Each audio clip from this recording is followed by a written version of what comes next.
Gang war तीफी but versus अमीर Balaj police वार में तब्दील होना शुरू हो गई है। इस केस को हिला के रख देने वाली बात है। तो अमीर फतेह पहले ही दुबई जा चुके थे। अमीर मसब यहाँ से दुबई के लिए फ्लाई कर जाते हैं। तीफी बट भी उस वक्त दुबई में मौजूद थे। अरबों रुपए देकर जो तीफी बट का मुबैना मुकाबला करवाया गया, शूटर लाहौर पुलिस ने पकड़ लिए। तीफी बट के बाद है वो कोई स्टैंड ले सकती है इसके ऊपर? बाहर बैठ के शूटरों की मदद से कत्ल करवा देते हैं। दुश्मनदारी के अंदर पुलिस को पार्टी बनना चाहिए। ये एक सवालिया निशान है। नफरतों की आग तो नहीं बुझी, हुकूमत को भी इसका खमियाजा भुगतना पड़ेगा। ताहिर प्रिंस थे, उन्हें भी मुबैना मुकाबले में मार दिया। आतिफ चौधरी थे, वो भी मुबैना मुकाबले में मारे गए। अन्नू चबेल खुद क्लैशनकोफ उठा के पुलिस पार्टियों पर भी फायरिंग कर देते थे।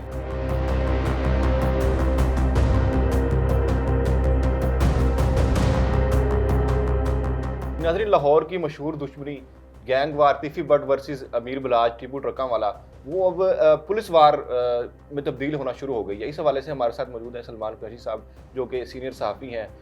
क्राइम रिपोर्टिंग के हवाले से इनका एक नाम है, तो इनसे बात करते हैं कि अब क्या होने जा रहा है। अस्सलाम वालेकुम सर। वालेकुम सलाम। अरे सलमान भी, मुझे बताइएगा, गुज़िश्ता रोज़ जो रेड की गई अमीर बलाज के घर पे, तो वो उसकी वजह क्या थी और क्या ये अब दूसरे ग्रुप जो है उसको खुश करने के लिए कोई इस तरह का इक़दाम किया जा रहा है? देखें फैसल भाई, अब दोनों अतराफ में कत्ल हो चुके थे। पहले तो अमीर बलाज का कत्ल था और जस्टिस फॉर अमीर बलाज की कंपेन एक चल रही थी, और उस पर ना सिर्फ पाकिस्तान बल्कि पाकिस्तान से बाहर भी जो लोग थे वो इस पे गम और गुस्से का इजहार इसलिए करते थे कि एक नौजवान, खूबसूरत नौजवान जिसने अभी ज़िंदगी देखनी थी और उसके छोटे छोटे बच्चे थे, तो उसे इस दुश्मनी की नज़र कर दिया गया। लोगों को ये था कि वो कुछ कर भी नहीं रहा था और उसको खमियाजा भुगतना पड़ा। उसके दादा कत्ल हुए, वालिद कत्ल हुआ और बिलाखिर वो तीसरी नस्ल का सरबराह मारा गया।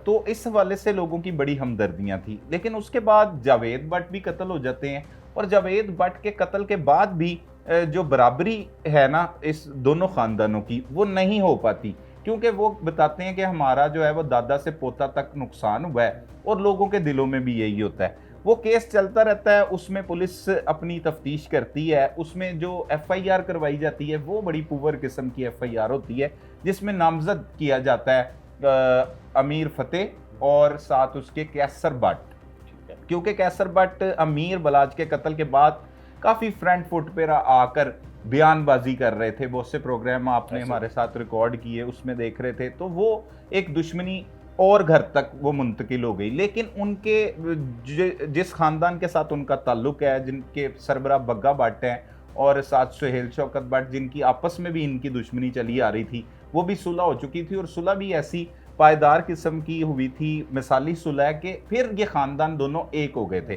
फिर उन्होंने कहा कि क्यों ना इन दोनों ख़ानदानों की भी सुलह करवाई जाए, तीफी भट्ट ग्रुप की और ट्रकावाला ग्रुप की। और बड़ा किरदार अदा किया इसमें सुहेल शौकत भट्ट, जो सूबाई वज़ीर भी हैं और पहले साबिक़ MNA भी रह चुके हैं, और मुस्लिम लीग नून से उनका गहरा ताल्लुक़ है, और CM साहिबा उनको अपना भाई कहकर पुकारती हैं, और हुकूमत को भी उन्होंने गारंटी दी कि मैं कोशिशें कर रहा हूँ। ना सिर्फ सुहेल शौकत भट्ट इसमें शामिल हुए, बल्कि 2 और वज़ीर जो थे, सूबाई वज़ीर, वो इसमें शामिल हुए और उन्होंने गारंटी दी। लेकिन अमीर मसब बाज़िद था कि वो ये सुलह नहीं करेगा, उसका बहुत बड़ा नुकसान हुआ, उसके भाई को कत्ल कर दिया गया, ये तो किसी को प्रेशर डालकर आप नहीं मना सकते। और इसलिए उस वक्त जो है वो कैसर भट्ट मुल्जिम थे, FIR में नामजद मुल्जिम थे, और उनको इंटरम के बावजूद, अबूरी ज़मानत के बावजूद, उनको लाहौर एयरपोर्ट से वो उन्होंने ट्रैवल किया और दुबई पहुंचे। दुबई जब गए तो वहाँ पर जाकर उनकी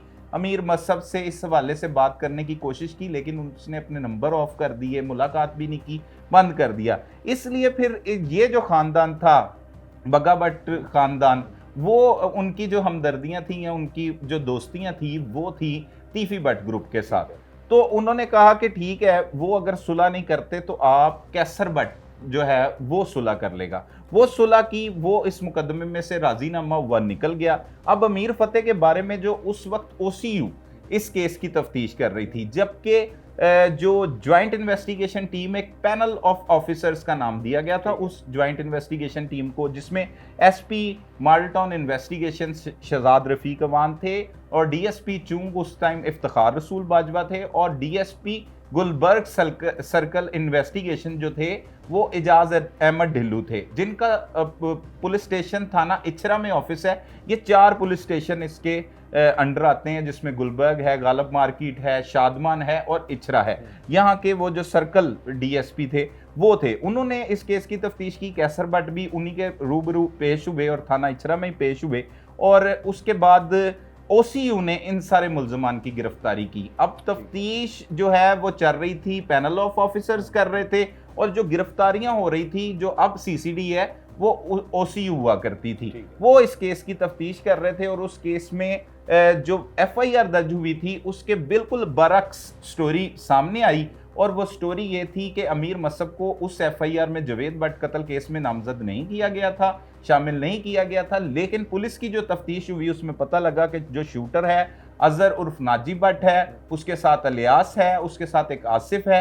ये तीनों को पुलिस ने हिरासत में लिया, उन्होंने इंकशाफ भी किया पुलिस के सामने, और पुलिस ने इसका बरहमला इजहार भी किया कि ये कत्ल की वारदात में मुलविस थे, और इन्होंने ये सारी जो प्लानिंग की, कत्ल की वारदात की, उसमें एक मरकजी किरदार आरिफ भट्टी है।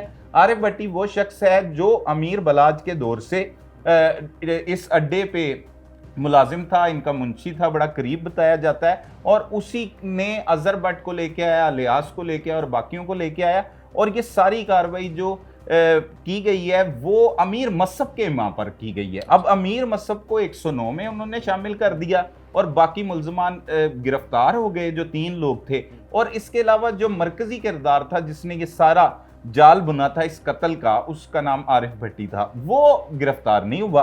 फिर अमीर मसब को जब मुल्जिम डिक्लेयर कर दिया गया, उसके बावजूद अमीर मसब जो है वो दुबई से पाकिस्तान आता है, और पाकिस्तान आकर वो अपनी इंटरम अबूरी जमानत करवा लेता है। ये हर किसी का एक राइट होता है, जिसकी भी एफआईआर 302 की हो, कत्ल की कोई भी एफआईआर हो, उसमें बेगुनाही साबित करने के लिए अबूरी जमानत करवाई जा सकती है। उसमें शामिल तफ्तीश भी होना पड़ता है। वो शामिल तफ्तीश भी हुआ, उसने इंटरम करवाई और इंटरम चलती रही अबूरी जमानत, और वो फिर कन्फर्म जमानत में सामने आई। उसे अंदर एक दिन भी जाना नहीं पड़ा, बाहर से ही उसकी जमानत जो है वो कन्फर्म हो गई।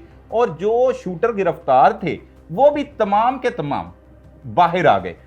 इसमें समझते हैं कि कुछ जो कानूनी माहिरीन हैं उनका कहना है कि ये जो जावेद भट्ट कत्ल केस की एफआईआर थी वो बड़ी ही हल्की थी, पुअर थी, उसमें 109 में भी किसी को नहीं रखा गया था, जिसकी वजह से ये सारे केस का जो है वो खराबी की तरफ चला गया। अब मामला ये था कि वो पैनल ऑफ ऑफिसर्स में जो सरबराह बनाए गए थे शहजाद रफीक अवान, वो आज से 8-9 माह कबल ही डीपीओ एक पंजाब के ज़िले में लग चुके हैं। इफ्तिखार रसूल बाजवा भी तब्दील हो गए, उससे पहले एजाज अहमद ढिल्लू भी तब्दील हो चुके हैं जो डीएसपी गुलबर्ग सर्कल इन्वेस्टिगेशन थे, और उनकी जगह कमर अब्बास आ गए। अब ये केस जो है वो इसकी मिसल लिखी जाती है, और उसमें अभी तक अमीर फतेह का कोई भी किरदार डिफाइन नहीं किया गया। उसमें यह नहीं कहा गया कि अमीर फतेह का इस कत्ल केस में कोई ताल्लुक है। हाँ, अमीर मसब के हवाले से उसमें किरदार उसका डिफाइन किया गया कि उसके माँ पर यह सारी कार्रवाई हुई। अब वो जो है वो तफ्तीश आ गई, जैसे आपने कहा कि अब वो पुलिस के एक दुश्मनी चली आ रही थी, अब वो पुलिस के छापों में या पुलिस वार में कन्वर्ट हो गई। पुलिस का काम है, अब जो भी कत्ल केस होता है उसकी जिम्मेदारी, उसके मुल्जमान की गिरफ्तारी करना पुलिस ही का काम है। तो आला पुलिस ऑफिसर जो सीसीपी लाहौर हैं बिलाल सिद्दीक कमियाना के पास उनके बेटे पेश हुए जावेद भट्ट, जो जावेद भट्ट के बेटे हमजा जावेद भट्ट हैं, और उन्होंने कहा कि मेरे वालिद का जो केस है वो बराए मेहरबानी आप सीसीडी के हवाले कर दें। उन्होंने कहा नहीं, क्या हुआ, पुलिस इस पर काम कर रही है, पहले भी गिरफ्तारियां की थी, मजीद लोग रह गए, जिस पर उन्हें यकीन दहानी कराई गई कि पुलिस जो है वो इस केस पर काम कर रही है। और पुलिस को इन्वेस्टिगेशन पुलिस को टास्क दिया गया, जिसमें कमर अब्बास डीएसपी हैं और इंचार्ज इन्वेस्टिगेशन जो है वो यासिर चीमा हैं। उन्होंने फिर इसी तनाजुर में उनको एक इतला मिली, ये टास्क जो है वो तकरीबन इनको 10 दिन कबल या 9 दिन कबल दिया गया कि इसमें मुलविस मुल्जमान को गिरफ्तार किया जाए। कुछ लोग ये बातें कर रहे हैं कि ये जावेद भट्ट कत्ल केस भी सीसीडी के हवाले कर दिया गया, लेकिन अभी लाहौर की इन्वेस्टिगेशन पुलिस इसकी तफ्तीश कर रही है। और इसी तनाजुर में इनको ये इतला मिली कि यहाँ पर आरिफ भट्टी या अमीर फतेह मौजूद हो सकते हैं, जिसकी इतला पर इन्होंने यहाँ पर छापा मारा। और छापा मारने के बाद वहाँ पर 3 अफराद को हिरासत में लिया गया। अब 3 अफराद में तो कुछ लोग ये रात गए, जब ये कार्रवाई सामने आई तो उसमें बताया जा रहा था कि वो शूटर हैं, और शूटर लाहौर पुलिस ने पकड़ लिए हैं। वो शूटर नहीं है, उनकी तस्दीक हुई है। जो जाहिद है, इसकी 2-3 दुकानें हैं डेरे के बिल्कुल सामने, और ये अपने आप को अमीर बलाज का दोस्त बताता है, पुराना दोस्त। और ये अक्सर औकात अपनी दुकानों से फ्री होने के बाद आके डेरे पे बैठ जाता है, कोई पुरानी यादें ताज़ा करता है, जो हमें पुलिस जराए बताते हैं। इसके अलावा सुहेल नाम का एक मुंशी है, एक मुश्ताक नाम का मुंशी है। ये जो मुंशी हैं ये वहाँ पर काम करते हैं, और ये कहते हैं कि हम जो है वो सारा हिसाब किताब जो है वो एक मैनेजर है इस अड्डे का, उसको देते हैं। इनसे पूछगिछ की गई है कि आपको इश्तिहारी मुल्ज़मान के बारे में पता है, मीर फतेह कहाँ पर है, मीर फतेह की गिरफ्तारी के बारे में भी कहा गया है। इसके अलावा आरिफ भट्टी कहाँ पर है, तो इनसे अभी तक कोई भी चीज़ सामने नहीं आ सकी, पुलिस का कहना है। लेकिन उन्हें हिरासत में ज़रूर लिया गया है और आला पुलिस हुकाम के पास पेश किया जाएगा, और उसके बाद वो फैसला करेंगे कि इन पर मज़ीद क्या कार्रवाई करनी है। लेकिन अगर बात हम कर लें अमीर मसहब के हवाले से, तो एक ट्रैवल हिस्ट्री सामने आई है, और ये बड़ी ही एक इस केस को हिला के रख देने वाली बात है कि ट्रैवल हिस्ट्री के मुताबिक 21 सितंबर 2025 रात 3:15 बजे के करीब जो है वो अमीर मसहब यहाँ से दुबई के लिए फ्लाई कर जाते हैं। अब जो है तीफी बट भी उस वक्त दुबई में मौजूद थे, और अमीर फतेह जो हैं वो 17 जुलाई से, वो इंटरम के दौरान ही उन्होंने यहाँ से 17 जुलाई को, वो जब सुलह की बात नहीं बनी तो वो प्रेशराइज किया जा रहा था कि सुलह करें, कैसर बट की जब हो रही थी, तो अब 17 जुलाई को तो अमीर फतेह पहले ही दुबई जा चुके थे। वो पेशावर इंटरनेशनल एयरपोर्ट की मदद से गए थे ट्रैवल हिस्ट्री के मुताबिक।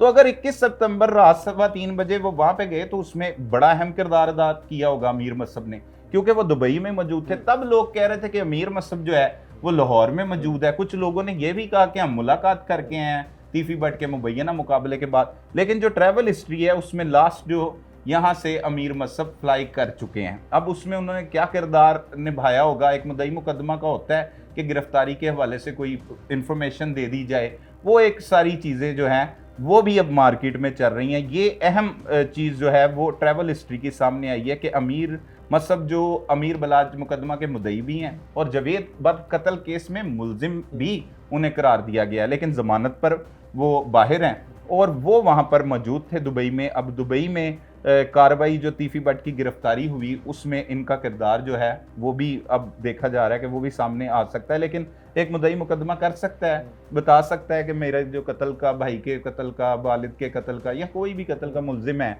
वो यहाँ पर मौजूद है, इसे आप पकड़ लें, पुलिस की हेल्प करते हैं। ये छापा मारा पुलिस ने, क्या ये तीफी बट मर्डर के बाद मारना शुरू हुए हैं या इससे पहले भी मारे जा रहे थे छापे उसको पकड़ने के लिए? अच्छा, आरिफ भट्टी को पकड़ने के लिए। आरिफ भट्टी का केस जो है वो सुस्तरबी का शिकार तब हुआ था जब मुल्ज़मान गिरफ्तार हो चुके थे तकरीबन, और अमीर मसहब ने भी आकर इंटरम करवा ली थी। अब सिर्फ आरिफ भट्टी जो है वही मुल्जिम था, उसे पुलिस तलाश कर रही थी, लेकिन ये मिसल जो है वो पैनल ऑफ ऑफिसर्स के पास ही पड़ी थी। अब पैनल ऑफ ऑफिसर्स तब भी टूट जाती है जब एक डीपीओ जो इसका सरबरा है वही जिले से बाहर चला जाता है। फिर डीएसपी के पास वो मिसल पड़ी थी, उसमें सब कुछ लिखा हुआ था, लेकिन ये केस सुस्त रवि का शिकार हो गया था।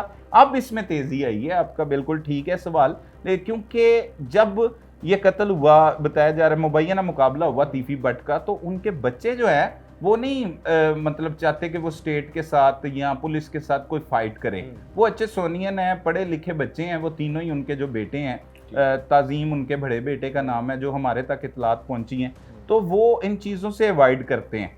तो उन्होंने फिर एक पढ़ा लिखा फैसला किया है कि ठीक है, मतलब अगर हो गया है और ये कर दिया है तो क्यों ना जवेद बट भी तो कत्ल हुए हैं। अब जवेद बट कत्ल केस की कंपेन चलाई जाए, और डिजिटल मीडिया पे आप देख रहे हैं जवेद बट कत्ल, जस्टिस फॉर जवेद बट बिल्कुल चलना शुरू हो गया, जैसे जस्टिस फॉर अमीर बलाज चल रहा था। तो अब ये कंपेन उन्होंने शुरू की है, और वो भी कोशिशें कर रहे हैं कि उनके वालिद के कत्ल में मुलविस मुल्ज़मान को भी कैफरे किरदार तक पहुँचाया जाए, उन्हें सजाएँ दिलवाई जाए।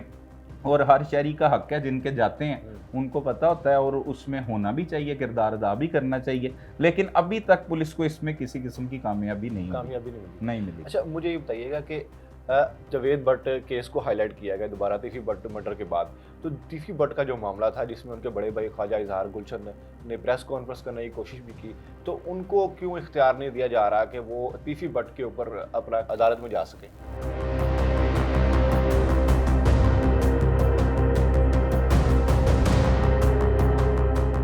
दुश्मनदारी के अंदर पुलिस को पार्टी बनना चाहिए। ये एक सवालिया निशान है। नफरतों की आग तो नहीं बुझी, हुकूमत को भी इसका खमियाजा भुगतना पड़ेगा। ताहिर प्रिंस थे, उन्हें भी मुबैना मुकाबले में मार दिया। आतिफ चौधरी थे, वो भी मुबैना मुकाबले में मारे गए। अन्नू चबेल खुद कलेशनकोफ उठा के पुलिस पार्टियों पर भी फायरिंग कर देते थे। नवीद सईद था, सुने हैं ना नाम, आबिद बॉक्सर था। कितने पुलिस मुकाबले हुए, कितने इनकाउंटर हुए, टॉप 10 बनी। सीसीडी कोतवाली के इंस्पेक्टर हैं, एक शख्स को काने से अगवा करते हैं और उसके घर वालों से 5 करोड़ रुपए तवान का मुतालबा करते हैं। बच्चों के सामने मां मार दी है, तो उससे किसी सीसीडी का या किसी ऐसे डिपार्टमेंट का खौफ होगा? काली बेड़ों के खिलाफ भी मुबैना मुकाबले होने चाहिए। पुलिस के साथ ऐसा हरगिज नहीं करती। आपको करोड़ों लोग मारने पड़ेंगे। मरियम नवाज साहिबा पर भी जो है वो बन सकते हैं cases. Talk is live, like share subscribe कीजिए, क्योंकि सच वही जो हम बोले। Talk is live.